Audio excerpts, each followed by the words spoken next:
Hello, everyone. Welcome to Textiles and Tea with the Handweavers Guild of America. I'm Kathy Group. I am your host today.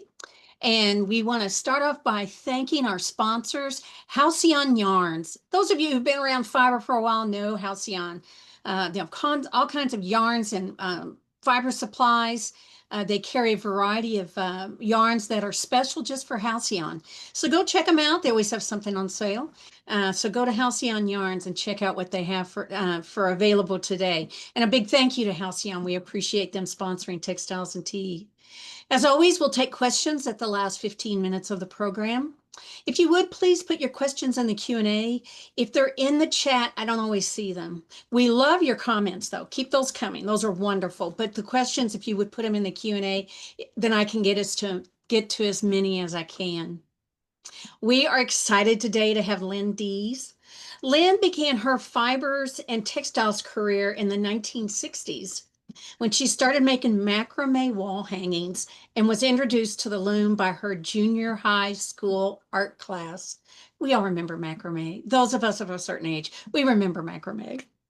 She earned her Master's of Fine Arts degree at the University of North Texas under the tutelage of Robert Thomason.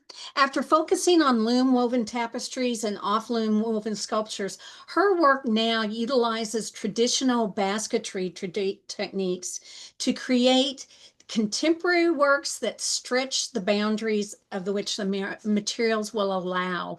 And you'll see a lot of that today. You're going to see some beautiful work. Hey, Lynne. Hello, how are you? I'm good. Welcome. Thank you, Kathy. We're so glad you're here. I'm just honored to be on this program. HGA is an organization I have belonged to for many, many decades, and to be on this is such an honor. Well, we're tickled pink you're here. So let's get started with the first question. What is your favorite tea? I'm not a big tea drinker. However, aha!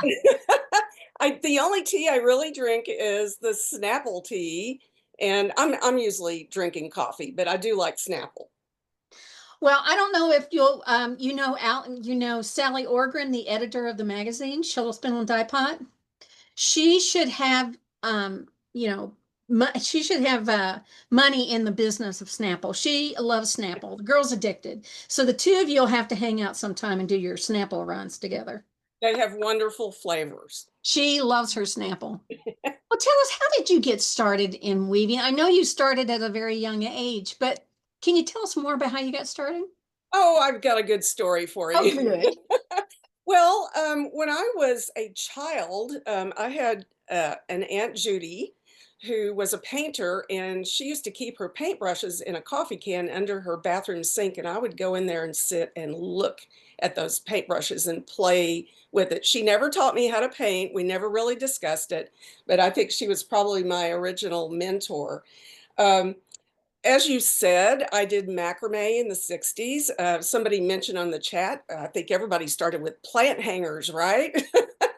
And certainly I did. And in college, I got my BFA in drawing and painting. And I said, well, I'm going to go ahead and just get my MFA while I'm at it. So I started my MFA in drawing and painting, and I was a teaching assistant. So I had a class that I was teaching. Halfway through the program, the professor said, we don't like your work. We're going to take away your assistantship. And if you don't change your style, you're going to be asked to leave the program.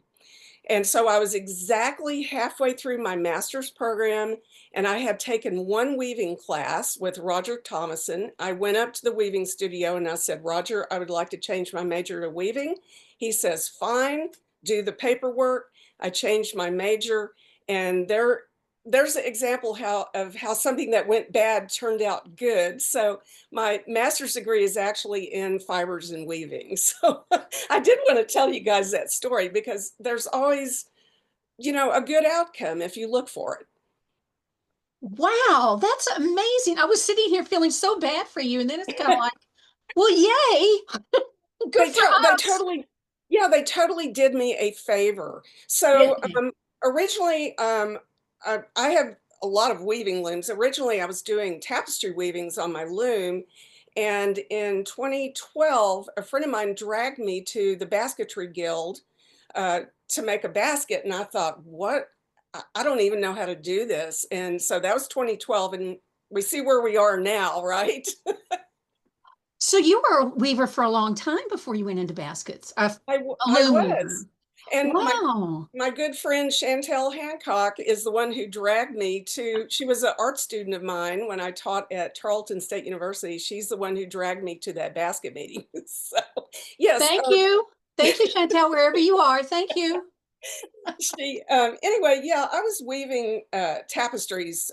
In fact, my master's thesis was on tapestry weaving. So I worked on, fortunately, though, my professor in my master's program, he did a lot of off-loom weaving. And I think that's probably what kind of geared me in that direction. You just never know where you're going to end up, do you? Exactly. That's amazing. That's amazing. Well, this first image is not your work. I want to state that to begin with, but this is a typical American tobacco basket, and it's kind of the basis of one of your series or a number of your works. So why did you focus on this type basket? Well, you know what? I was thinking about this. I don't even remember the first time I saw one of these. Um, of course, they were used to display tobacco to buyers. It was also a good way to stack up the tobacco so that it wouldn't rot. If it was in a big container, it wouldn't get air and so forth. I saw that, and I think the reason I like these is, first of all, they're large. This one's probably about 40 inches square. And the Mm. second thing is it reminded me of painting. I could do a basket, it's large and it's flat and it hangs on the wall like a painting. And so, of course, being a painter originally, I think I was attracted to that. Now, unfortunately, these there's replicas of these that you could buy at Hobby Lobby now, and HGTV, shows them all the time in the home. So, unfortunately, it's become quite a craft thing, but I still like the format. Well, this is a great segue into my next question, which is I read, I think it was on your website or maybe an interview that you did. You said that you are painting with reed. And I thought that was a great way to describe what you do because this next image is called Homestead Creek Beetle Kill. And it just shows this amazing use of your colors. And it is like a painting.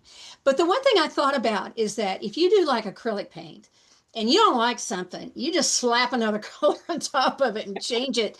You can't do that on this, can you? So how do you plan out and design what you're making?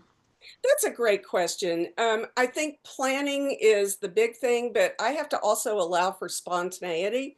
Good. What I do, usually I work from a photograph. So I took this photograph when I was sitting on the creek, and then I make several sketches in color so I can get an idea of where the colors are. And it all has to do with design. It's composition, it's texture, it's color, its perspective. So then I usually start by, with this piece, I think I started with the background and then I work forward. However, I also work from large to small. I'll use the larger read first, just kind of like you were doing when you did a collage in high school. You'd stick the big pictures down first, and then you'd work to the small pictures. So that's what I do as well. So it's really all design elements, like I said, color, texture, space, perspective, etc. Well, I'm just amazed because, and I don't do baskets, so what do I know? But just how much depth you have on this very flat surface using flat material. It's just gorgeous. Thank you. It's just beautiful. Thank you for showing this.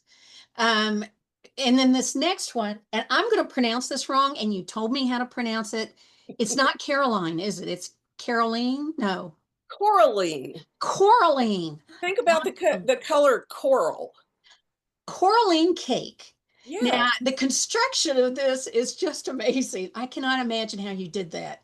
So, when you're approaching something kind of different and outside the box, do you have to approach it differently than you do a regular basket? Yes. You usually think of baskets as being round or square or rectangular, but I do some round ones on bases. I don't know if you can see this. I have a gentleman who makes these wooden bases for me. Uh-huh. And so I had him make a base that looked like Pac-Man here. Uh, so, we have the cutout slice of the cake. Anyway, I do sketches for him. I send them to him, and he's like, "Are you kidding me?" I'm like, "No, I really need this shape." So this one was built on a very different shape of base here, and it just comes up. The rest of it's built just like a basket. You have stakes that you fold up, and then you weave in and out of them. Uh, Weaving that wedge cut out of that cake was a little tricky, but it's just your standard techniques. And then, of course, I just went crazy with a lot of the ribbon and so forth, and just thought, okay, well, some of it's twined and some of it is just random woven, just whatever seemed appropriate for this particular piece. Well, it's amazing. It's one of those things you can just kind of look at and look at it and look at it and just keep saying more and more as you look at it. And I chose this not only visually because it's very, very cool, but there's a story behind it. Would you share with us the story of this? Absolutely. Before I discuss the story, I want you to look at how the piece is supposed to be displayed, Uh-huh. because I'm going to talk about display in just a second, and I'm going to tell you how this one was displayed in a show that that I did about, well, it was in the fall. But this is how the piece is supposed to be displayed. So Dr. Alice Stockham was the only the fifth female physician in the United States in the early 20s. She was actually an OB-GYN doc, and she was very interested in the suffragette movement. At that time, women weren't able to vote. The suffragettes would create these cookbooks and sell them and make money for their cause. She entered a recipe called the Coraline cake, which was just this insane, sweet, rich cake. I actually have the cookbook, and I looked it up, and you look at it and you go, this recipe is very, very simple compared to our recipes now. In fact, on the silk uh, that the cake is sitting on, I Uh-huh. have embroidered the recipe around the edge there. Um, No, really? yeah. So, um, anyway, that was in there, and I just looked on the internet today. It's been very hard to find anything out about her or the cookbook, and there's a great article on the internet now. I'm gonna put a link, on my Oh, thank website you. so people can read about her. Um, these cookbooks were also subversive, just so you know. And the reason I did this is, in there where the, slice of cake is cut out, it says "safe places, secret spaces." Um, I was very concerned about, women who, we've had to work pretty hard to create spaces for ourselves, in sports and, for scholarships and to go to college, and, it seems like we're losing some of that, and so I wanted to do a piece commenting on that. Well, I appreciate it. It was an article, again, I read an article that, and you talked about this woman. I didn't know who she was. Well, I had to go look her up, and she's amazing. So thank you for introducing her to me. And I was glad to learn more about her. But we will get back to how you display your works. And I'm sure everybody who's done exhibits can say, yeah, I've been there, done that. So, but anyway, I want to go on to this next piece because this is a detail of Australia burning. And it's just so many pieces and so much energy. And then right next to it is something completely different. And I just thought it was so interesting to see these two works that you've done and how different they are. So I'm just curious because I think the one on the right was from a long time ago, and then this one on the left is more current. But do you ever Yes. find that one is more pleasing than the other? Do you like, oh, I really wish I could just want to do something really, you know, square, that kind of thing? Well, the one on the right, you're right. That was the first one I did in the tobacco basket format, Oh, okay. and it's about 40 inches square. It's humongous, and it has a lot of different types of reed in it. So you loom weavers can probably understand the dilemma when you're weaving with a lot of different sizes of yarn, some of the problems that can occur. So I said, well, let me see if I can do this. So this was actually a technical challenge piece. Can I make something this big? Can I make it somewhat square? That's about as square as you're going to get with a big piece because the rim tends to be flimsy, and so you can see it's not a perfect square. And I used a lot of different materials in it. I just wanted to see technically if I could pull this off. I'm not really a geometric designer. uh, I'm really using a lot of random weave, which is what you see on the left over there. I prefer random weave. I can make it go any direction I want. I actually do this on the loom. When I'm doing a tapestry, I will random weave overlays, if you will, on my tapestries. Um, the other thing is there's a little more freedom. Now you still have to square it up, and sometimes it's very difficult to square up, like the piece on the left there, because there's a lot of tension pulling different directions. I don't know if you can see it on that piece, sort of just above center. There's some reed there that's been burned because this is a representation of the Australian and New Zealand fires that occurred back in, I believe, 2019. uh, so I try to involve my husband. I said, "Would you take this reed out and burn it for me?" So I gave him a whole stack of reed, and he was like, "It just wants to burn up." I said, "No, no, just singe the edges for me." So he did. But I kind of prefer this chaotic style, if you will, and it is called random weave. Well, I hope I don't offend you by saying this, but I used to be a docent at the High Museum, and one of the things I tried to explain to people because they would say things like, oh, especially if it was, artwork that wasn't representational. They'd go, well, it's just because the artist didn't know how to draw. No, that's not it. But I also wanted to show your skill level. It's not like, okay, let's just throw a bunch of read in there and see what we come up with. Your skill level of being precise is just amazing. So I wanted to show both aspects of that. And I hope I'm not offending you by saying that. Not at all. You know, knowing how to draw, it's not really knowing how to draw, it's knowing how to see. That's the basis for all art, whether it's weaving, ceramics, painting. And so with my background, my paintings tended to be very photorealistic, if you will. Really? Yeah. And you see what has happened. But also, my work was very tight, and what I like about basketry is I can't be tight with basketry. It has to be loose, and it's not gonna look just like a photograph, and that's okay with me. Good for you. People are commenting on that, and I hope we'll talk about that some more later. Um, this next one is called, and I love your names. You've got great names for things. Fish Trap number 2, Catch of the Day. And I love the colors. And the shape of it is very beautiful. But the thing that I was caught up in is especially the image on the right.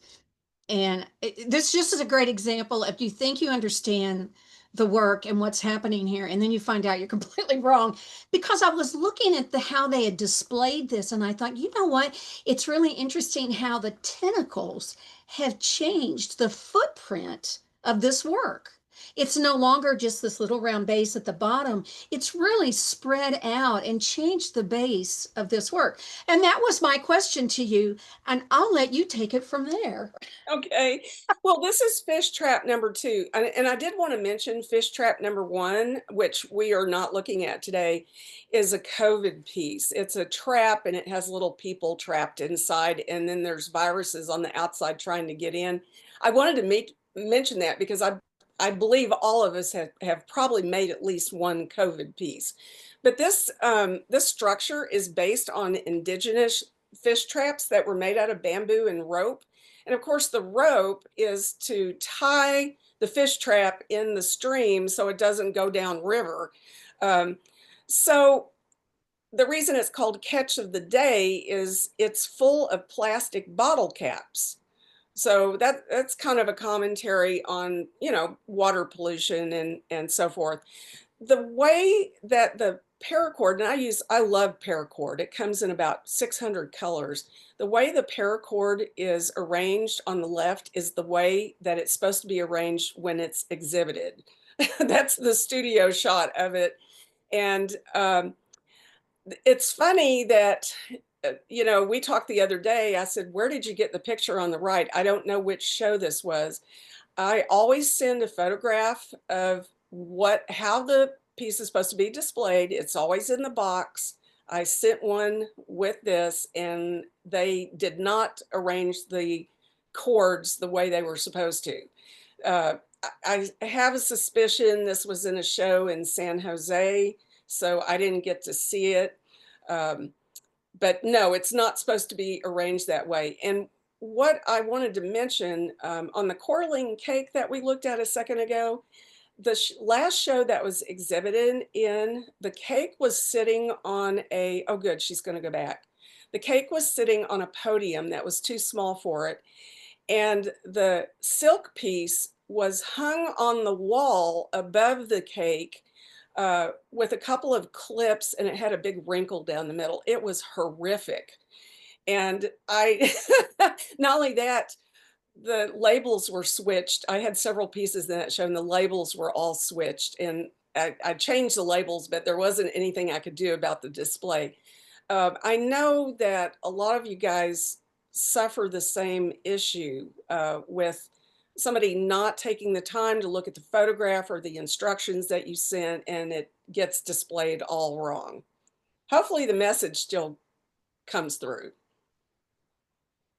Yeah, when you said that, I thought about all the exhibits that we've done over the years, and Mandy, who's the wizard behind the curtain, who's doing the images, and she's responsible for those. And I know how hard she works to make sure that things are displayed the way they're supposed to. I mean, there's meaning behind it. It's supposed to be a certain way for a reason. So I just thought it was so ironic that to the images that we had, you had to struggle with them to get them to look right. And And I was so excited about my whole footprint thought. And then it was like, oh, it's supposed to be that way. Sorry. Well, it's just one of the things you have to deal with if you're going to exhibit, getting stuff damaged when it's being shipped. In fact, a couple of years ago, I had a piece in, um, shoot, now I can't remember the name of it. Is it Small Expressions? And in shipping it back, uh, UPS took it, said the shipping label was invalid, and took my piece and destroyed it. So, so Oh, yes, and that was heartbreaking for me. yes. But you have to deal with that kind of thing, shipping being late, it's not being displayed correctly, they smash something, and it's just part of showing. If you're going to exhibit, you just have to agree to risk those things. Right. And I know sometimes people get aggravated when we request images and descriptions and lots of pictures and stuff. And that's why it helps everybody in the end. So I'm so sorry that UPS did that. I'm gonna redo the piece. So, Oh, good. Thank and you. the bad part, I didn't have insurance on it. Oh, If you put insurance on it, those shipping companies, they want to see that it's been appraised by an art dealer. oh, Yeah. So that just adds another layer of yes. complexity. Yes. What a nightmare. Well, one thing I've noticed about your work is that it has meaning. You always there's a story behind your pieces, and this one is called Crab Traps Number One Hostages, and then again you were talking about the lids for the drinks, those bottle caps. Um, and it's so appropriate for the tense political climate right now. So would you talk about the meaning and the design? Because the basket itself has a wonderful design. But could you talk about both the meaning and the basket? Oh, absolutely. Now this design came from an indigenous crab trap. I love these traps, fish traps, eel traps, crab traps. I have a book full of them from all over the world, and these are still being used by fishermen. These are generally, again, made of bamboo and rope. And in this particular piece, you would put bait inside the trap, and the crab would go through the little opening there in the front, which is kind of like a one-way door. Once the crab got in there, it can't get out. The lid on the top is for when you pull it out of the water, you reach down and pull your crabs out. Um, I did this piece I think I started this in the fall of 2020, and I used the red, white, and blue, of course, representing Americans. Also used the paracord. You can see instead of rope. I'm telling you what, just I have some ideas about doing an entire basket in paracord. It's an amazing. Uh, it's nylon, which I don't particularly like, but it's an amazing material. Anyway, there's a lot of secret symbolism on here. You can see it on the handles. I've got some Morse code in red on the handles, especially on the left side.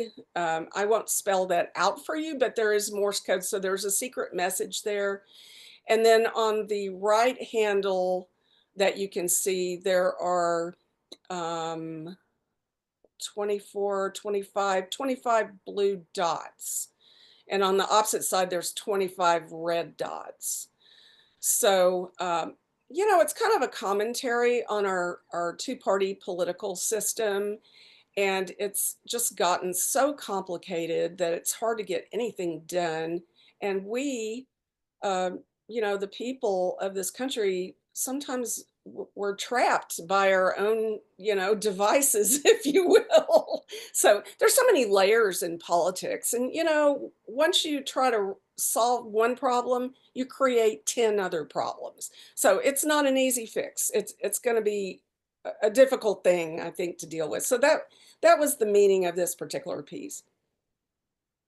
Well, it's visually beautiful and Thank you. um, so I have to ask this. So when you have these books with the traps in them, are there instructions or are you able just to look at it and figure it out? Some of these books are written in Chinese. Oh, I do not speak Chinese. Yes, uh, they're traditional basketry techniques. And since I've had so many wonderful basketry teachers over the years, I uh-huh. know how to do the traditional um, stitches and so forth and weaves.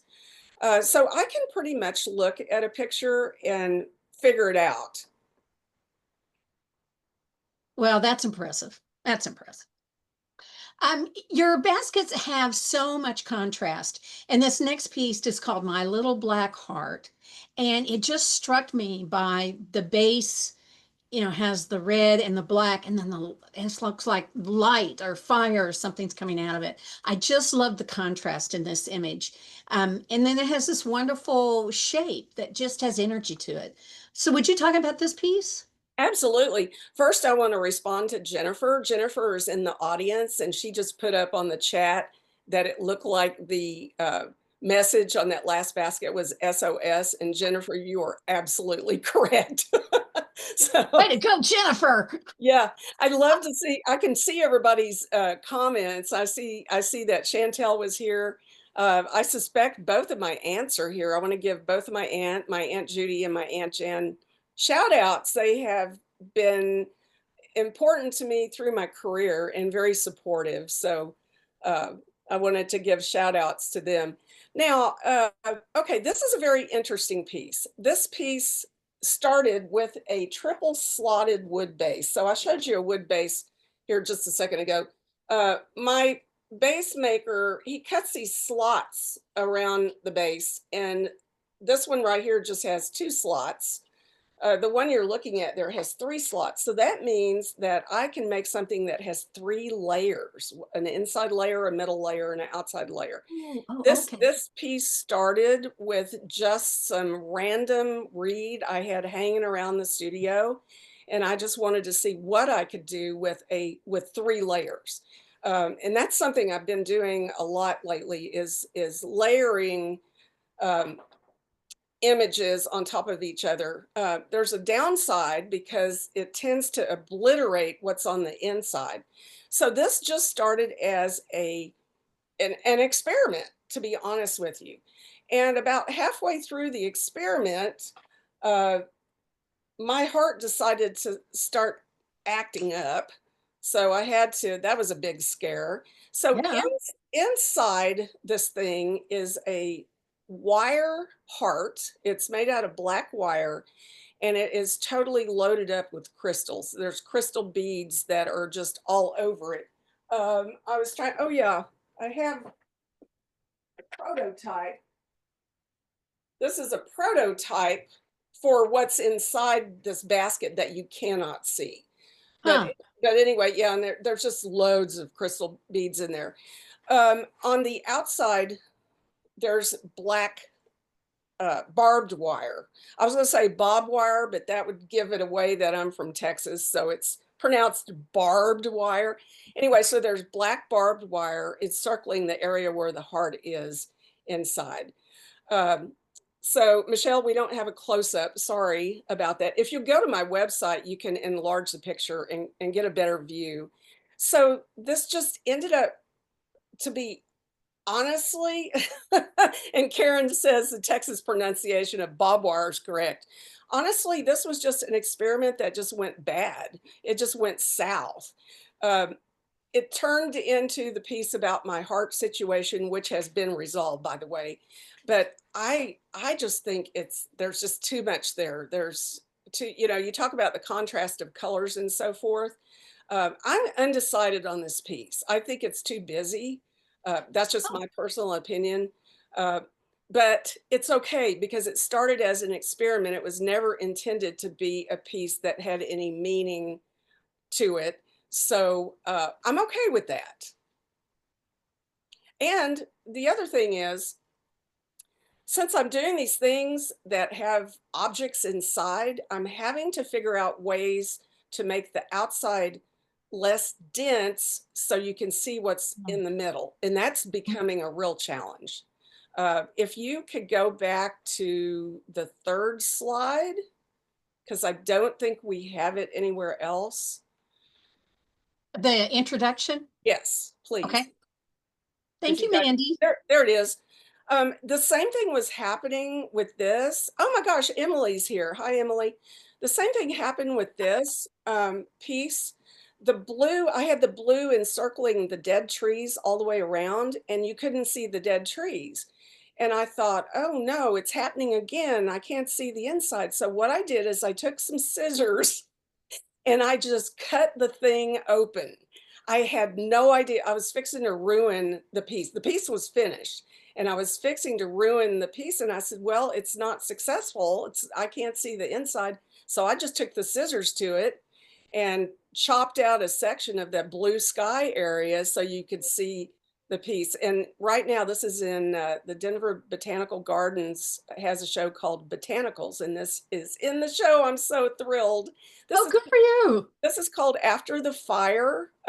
This is about a forest fire in Colorado and how the forest returns and it starts growing after the fire and it comes back to life.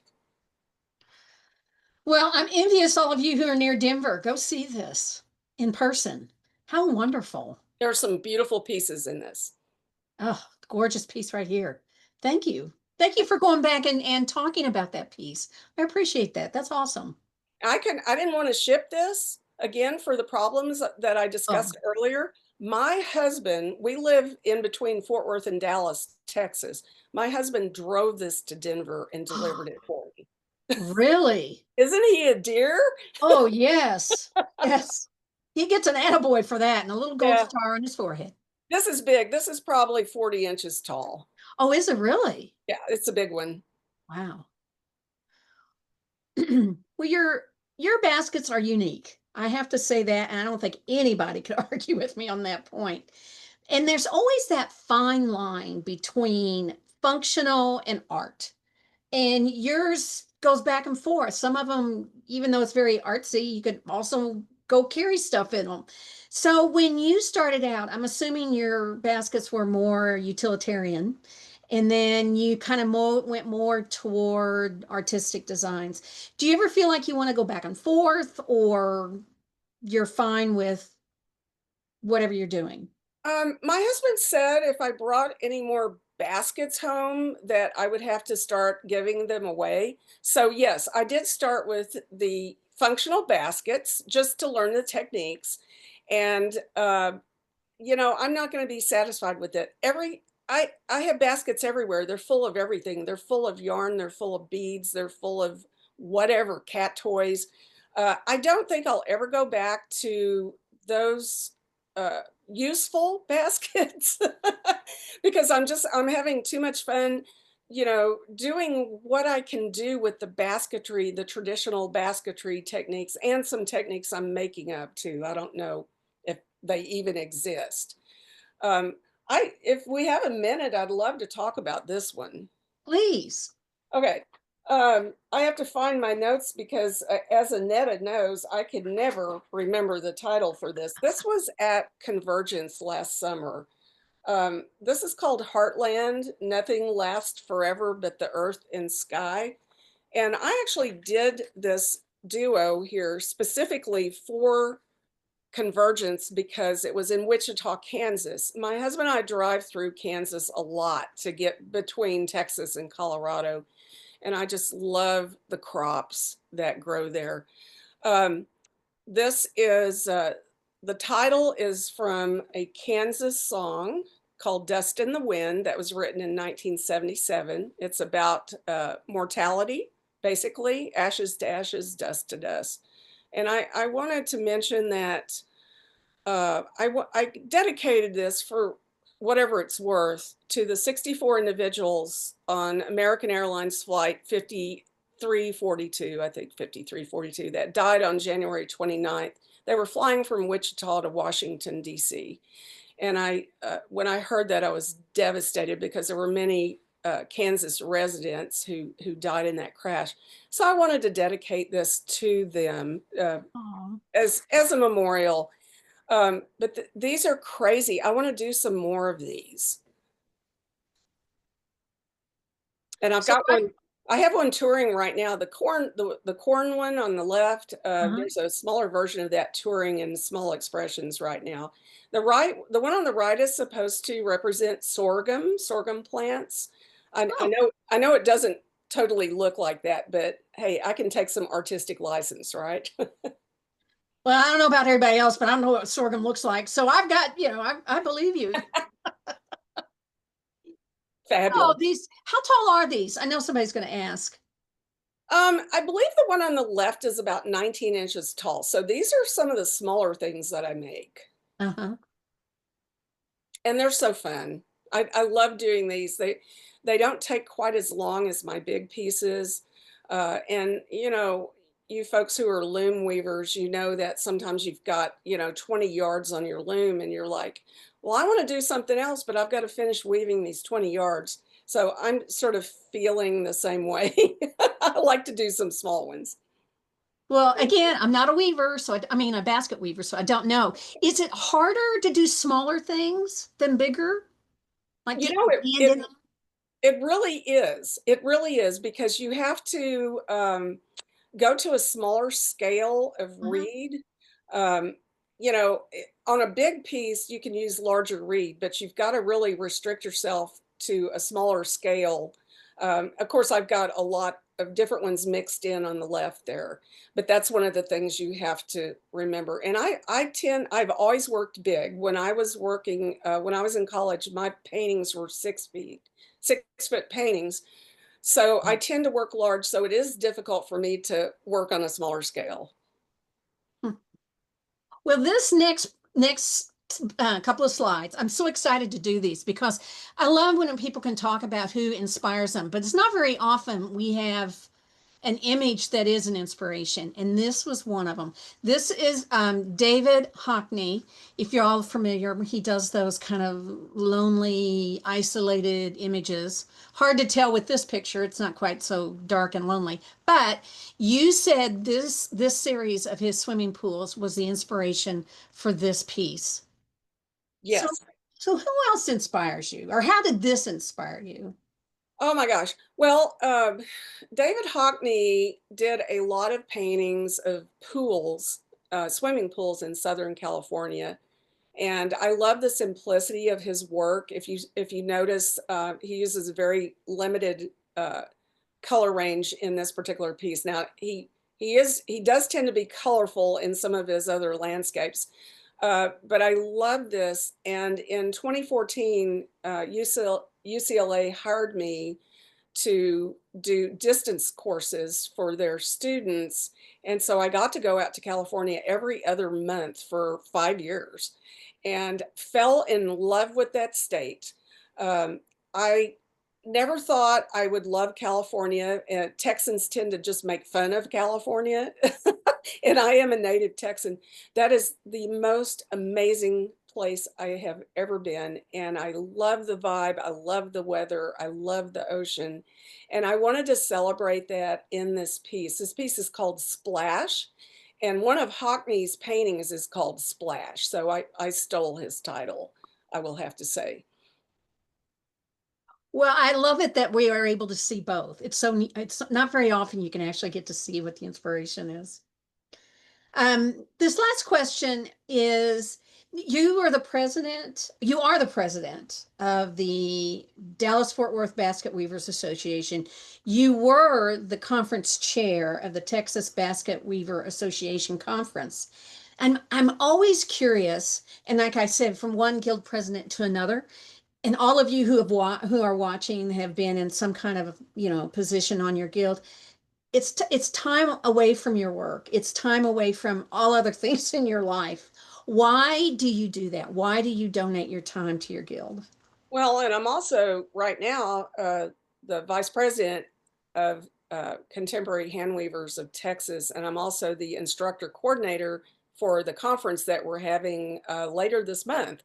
So I try not to get involved too much. I like to talk to people. I'm a big organizer. I love to organize.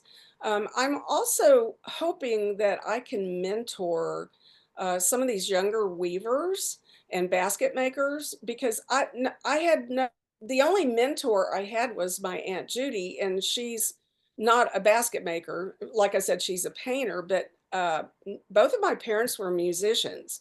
So I did not have a parent that I was following in their footsteps, for example. But I think it's important that we mentor the new weavers and the young people. I think we're seeing a resurgence in textiles and fibers, which just delights me. So I want to be there to contribute as much as I can. And you know what? Sometimes I need a break from my studio. Oh, yeah, that's a good point. That's a good point. So, what's next for you? Oh gosh. You know, a lot of things. I would like to combine some of my loom weaving with my baskets. I have a kiln and a potter's wheel. I want to combine ceramics with my basketry. I would like to expand the weaves that I'm using. I'm using plain weave and random weave.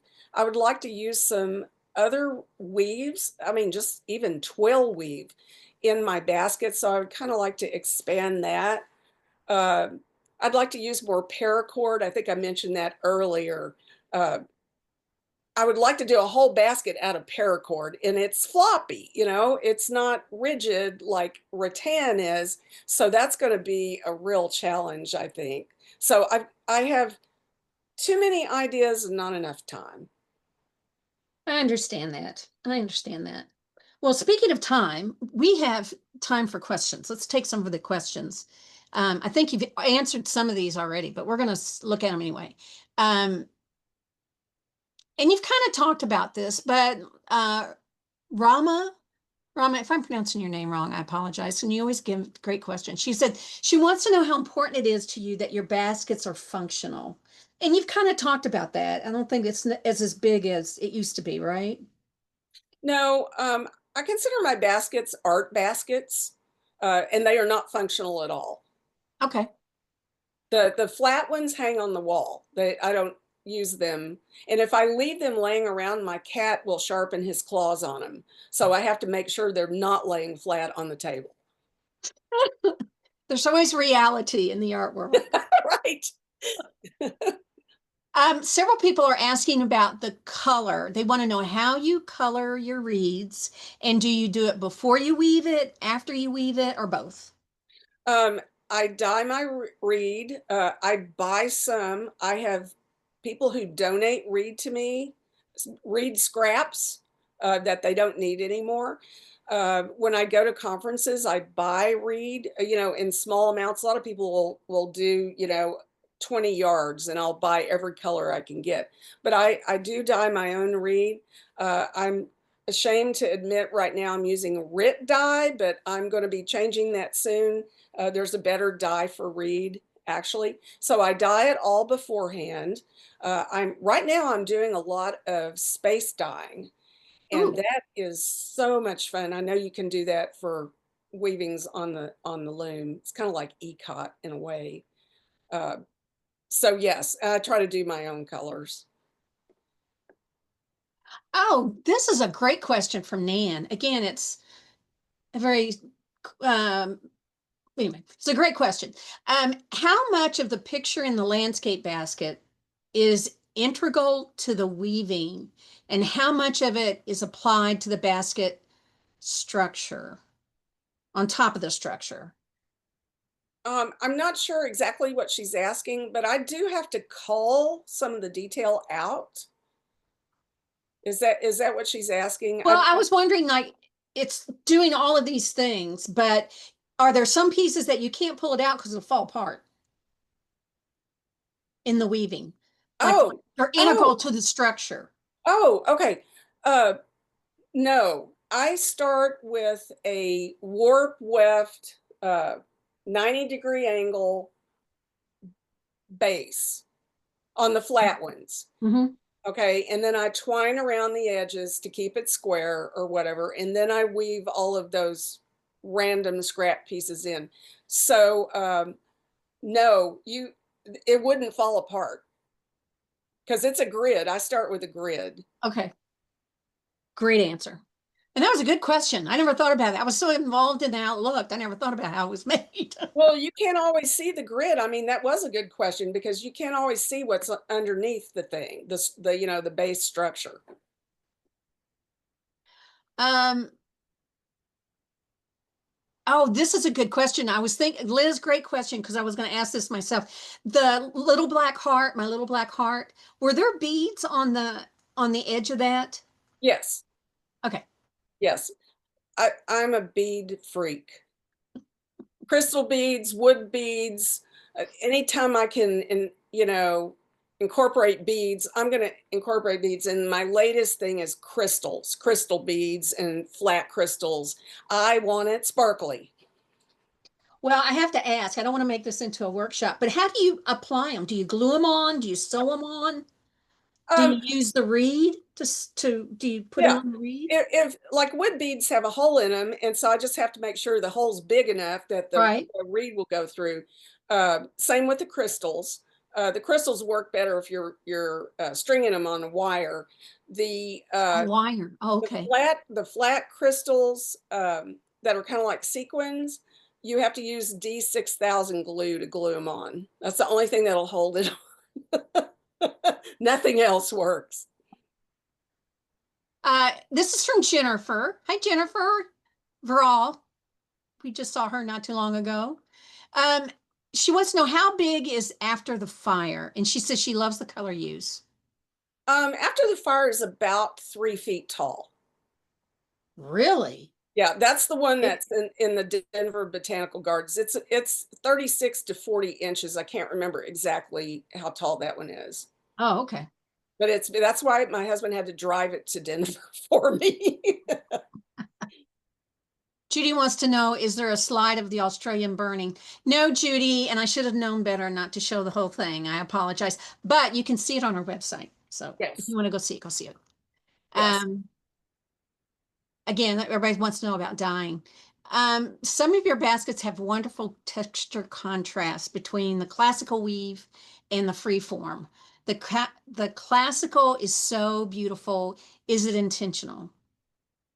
yes. Yes. The contrast is so beautiful. Is it intentional? I'm sorry, Sarah. Oh, hi, Sarah.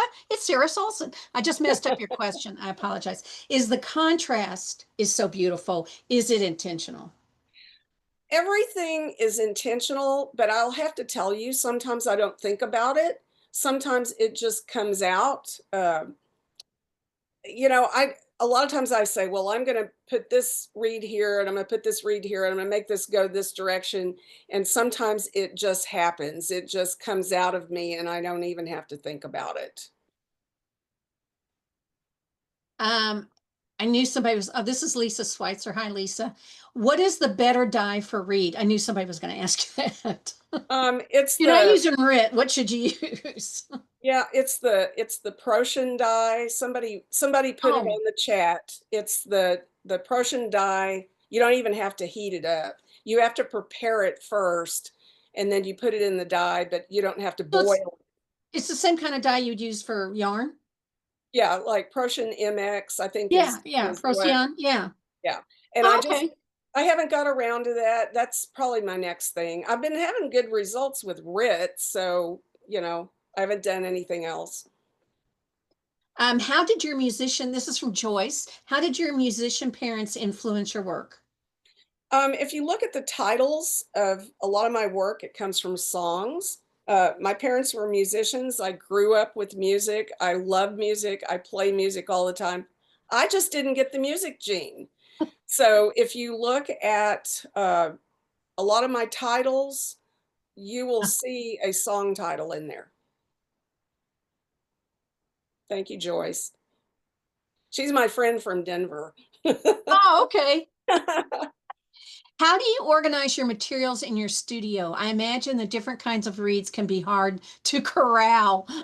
Well, over There here, we go. yeah, over here, I've got a bookshelf full of reed, and then I have several 35-gallon tubs with different, like one for green, one for blues, one for purples. So they're in huge plastic tubs. That was from Fazia. Thank you, Fazia. She always has great questions. Liz Adams says, "Be people unite."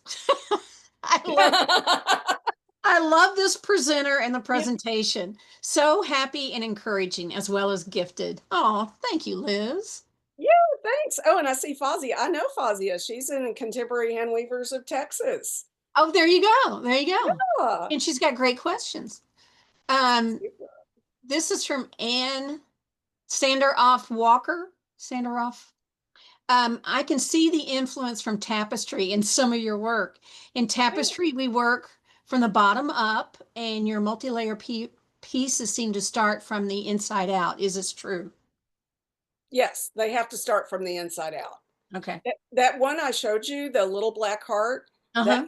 that one started from the outside in. Really? What a mistake. Oh, What a mistake. say, how do you get your hands in there? Well, that was the problem, and then also you try to get your hands in there and you break off all these pieces. So Oh, that one, there's a reason I started on the outside, and I realized that was a huge mistake. Won't do it again. But that was an experimental piece. So, I just imagine you are an amazing teacher. One, you know how to express yourself and get your point across, but also evolve your experiences, knowing that you have to do it this way because it's going to be a disaster. So I just imagine you must be a wonderful teacher. one of the chats that just came up was from Chantel, who was my art student, and she says, "Yes, she is." Thank you, Chantel. So, yes. Um, and here's what's funny. I teach basketry occasionally now. Like CNCH invited me a year ago to come out to California and teach, and that was a blast. And I saw one of my students is here Yeah, today. somebody just mentioned that. Yeah. Oh, wow. But right now, just for kicks and to get out of the studio, I train paramedics. So I'm teaching, but I'm teaching in a totally different field. I'm teaching in the medical field, and I love it. I love working with people. I love it when you see the light bulb come on in their head. They're like, "Oh, I get it." So yeah, I'm teaching these folks how to take care of patients. You're Teaching is teaching, right? right. And I love what I'm doing. Not to appear incredibly stupid for a moment there, I was like, why would a paramedic need to know how to make a basket? But anyway, Two different lucky to have you. They're two lucky to have different you. professions. There you go. Colleen wants to know, I know we're running out of time, but this is a great question. Do you have sketches to help you with your design ideas? I was curious, are you one of those sketchbook people that you make sketches and then you just go from there? There you go. Well, as a matter of fact, I am working on a new piece right now. Well, actually, yes. And there's my little Ooh. color pencil sketch of it. Yes, I have tons of sketchbooks from all the way from college, and I have them all. And so, Oh, a treasure. I like to draw. And sometimes I go back and I see something that I sketched 3 years ago, and it's time to do it now, right? Right. I hate it that we have to stop. It's I okay. hope this went well for you. Well, I have a basket hanging on the wall that I'm going to work on today, so I've got something to do, Oh, good. right? I want to thank all of my students and Hmm. my friends and my relatives that showed up to support me today. Thank you. See, you just tortured yourself. You listened to me talk some more. Sorry about Oh, that. geez. Yeah, that's a torture.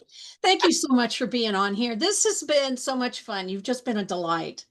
And I do encourage you all to go to her website and you can see more of her works and you can see Australia Burning. whoever was asking about that, because it is an incredible piece, very much so. It's LynneDeesFiberArtist.com. So go check her out and see some more information about Lynne. We want to thank our sponsor today, Halcyon Yarns. If you're not familiar with Halcyon, you need to go check them out. We've all been buying yarns from Halcyon for years, and they have great choices and selections of yarns. So go check out Halcyon Yarns at their website.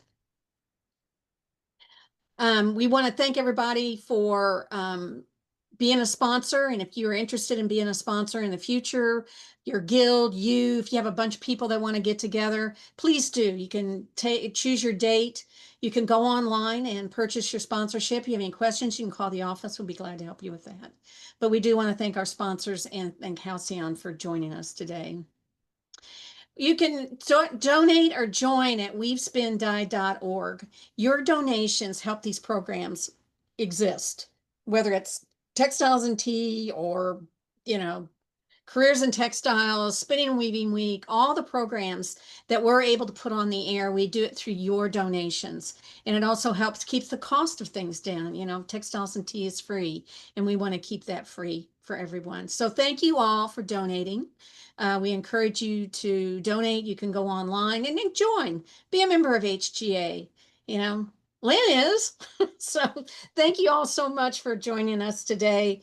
Next week we have, I always forget this, missed episodes. You can watch any missed episodes either on YouTube or on Facebook, HGA Facebook page. If you would rather watch them on YouTube, I encourage you to register and sign up, because when you do, you'll get a notice saying that a new episode's been uploaded. And that's kind of nice to keep track of. Next week, we have Kevin Espas. We're excited to see Kevin's work, and I think you will be too. Have a great week and happy tea.